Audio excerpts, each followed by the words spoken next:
Okay, let's talk about this outside humerus bone pain that you feel and which numbs the arms and stuff. I watched a video a little time ago in which somebody was saying that it's brachialis pain or something like that, but that for sure is not the cause of the pain, because it's a textbook example of nerve pain, because it affects and numbs your arm and affects a larger area. So we have here three suspects. So let's take a look at this image here. Here we have the suspects. Number one suspect in my books is the axillary nerve, which attaches or is here in the deltoid area, in the upper part of the humerus, in the outside part of the humerus. Then suspect 2 is the radial nerve, because as you can see, it is outside the humerus and it crosses the fascia of the arm.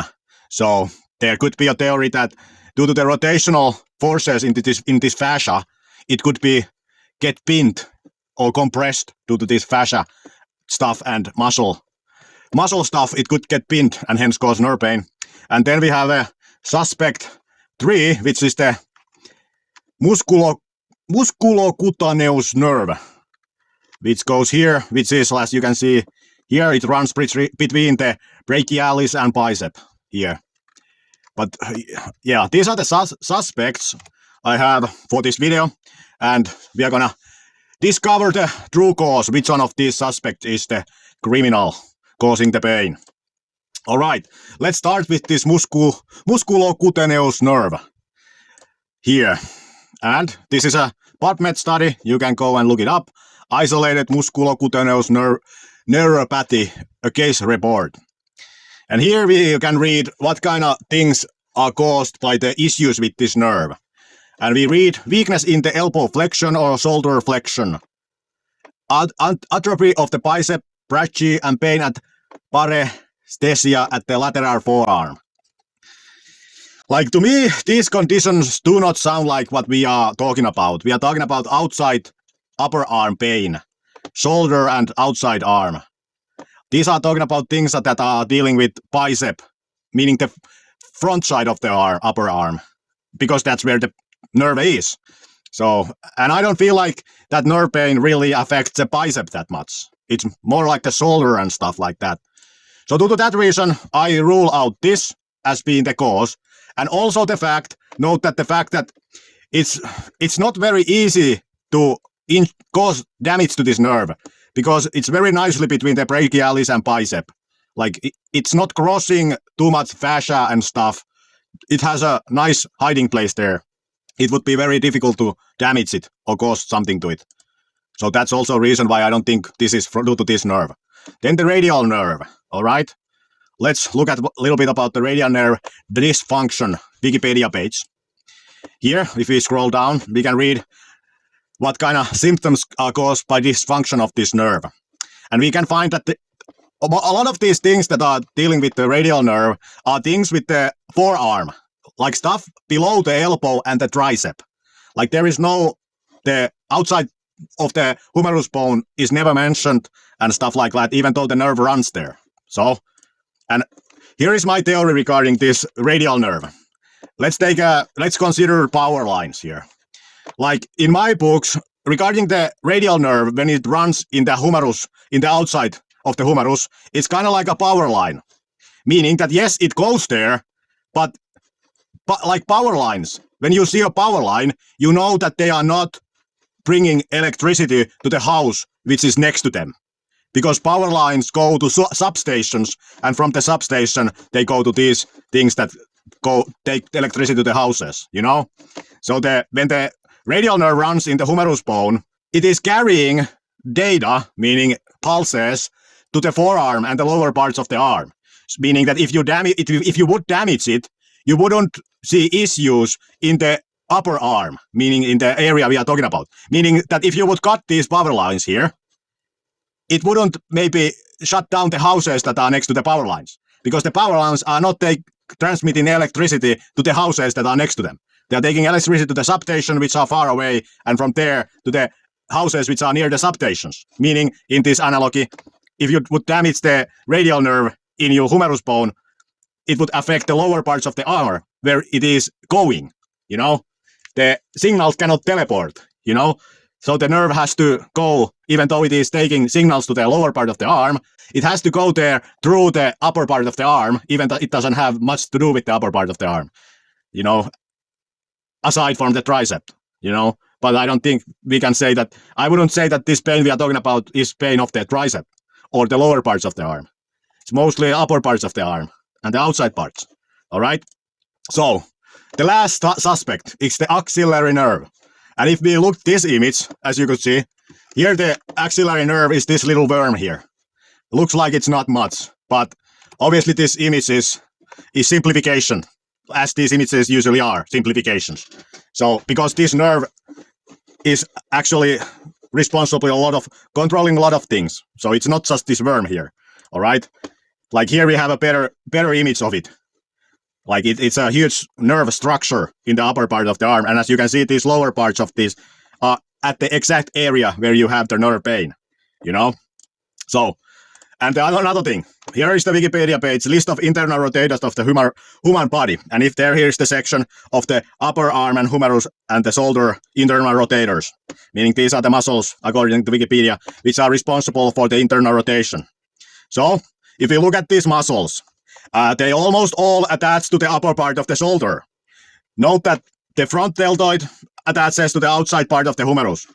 The pectorals attach to the outside part of the humerus, meaning they are then involved in the internal rotation of the humerus because they do not just attach like here, where they would just pull the bone toward the middle of the chest, but they attach to the outside part of it. Meaning then when they flex, they also pull it in, but they also rotate it internally. And the subscapularis here, which is also attaching there. And then it has the latissimus dorsi, your lat muscle. And note that the lat muscle also, it comes from the back, but it attaches to the front of the humerus. Meaning then, when it pulls here, it will also contribute to the internal rotation of the humerus. So note that all of these powerful muscles that control the internal rotation of the humerus attach here in the upper part of the humerus. You know? And this is where the axillary nerve has its being, and where the axillary nerve has its endings, nerve endings. Meaning then if something happens to it, the effect of the damage to the axillary nerve will happen at the nerve endings of the nerve. That's where you see the effects of the damage to the nerve or something. All right? And there is another argument. If you Google dead arm punch in YouTube or wherever, you can see these videos where people punch each other hard to the deltoid muscle from the side. And it usually results to this, what they call dead arm, meaning that the arm kind of paralyzes. You get pretty similar effect from this, what you get from the arm wrestling pain to the outside of the humerus bone, meaning that you kind of lose function of it. Kind of similar to how you lose function in arm wrestling after you have pulled and you get this pain here outside. Meaning because they are punching the deltoid muscle under which is the axillary nerve. So obviously then it will temporarily paralyze the axillary nerve endings. So they are gonna cause them the dead arm. So in my mind, we have a similar situation here. That the powerful internal rotators are pressing so hardly to the axillary nerve that it is causing it the same effect as if you would punch it. You know? And also the fact, if you look at this image, look at some of these nerve endings, meaning that they are going horizontally, not vertically. Meaning then that because they are going horizontally, it's pretty likely that they are crossing fascial barriers. Meaning then that because these muscles, upper body muscles, the powerful muscles that are causing the internal rotation, because they have fascial attachments, it's very likely that some of these nerve endings which go horizontally and might cross fascial barriers, that they might be somehow compressed due to that fascial twisting and compression, as well as the muscle compression that is generated by the internal rotation muscles. All right. And then if we look at the Wikipedia page here, the axillary nerve palsy, meaning this is just a Wikipedia page if you have a paralysis of this axillary nerve.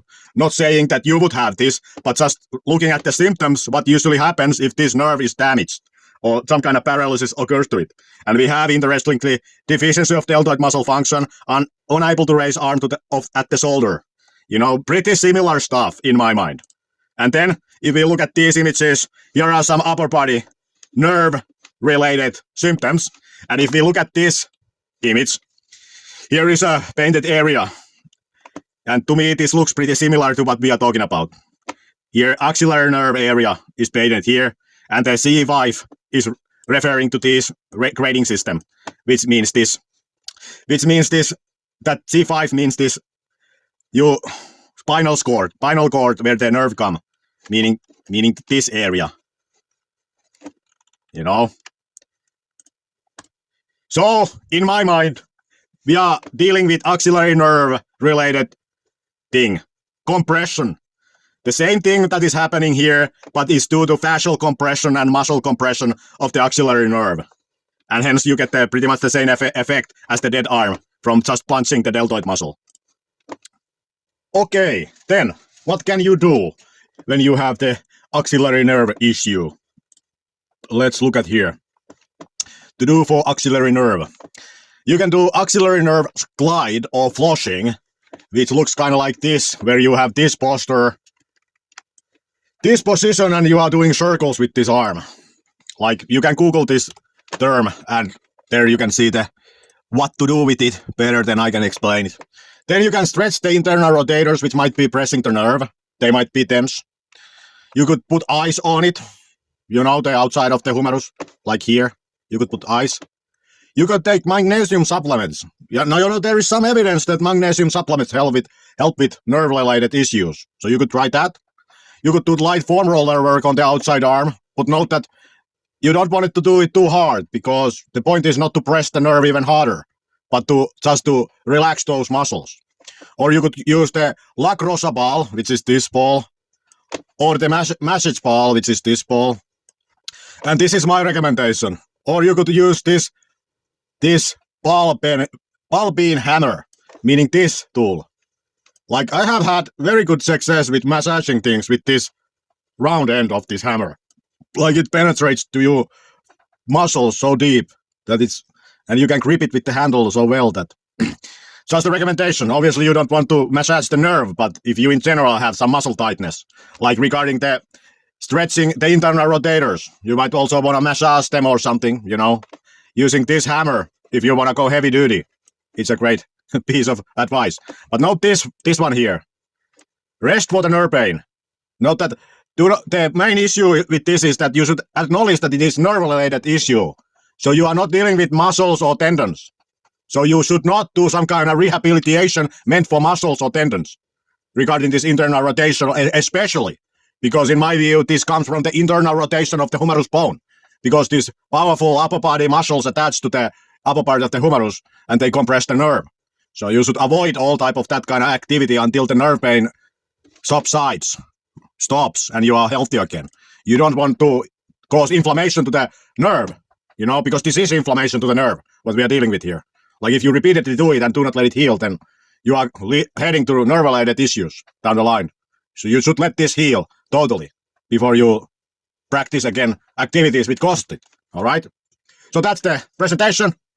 Subscribe, like, comment, bye.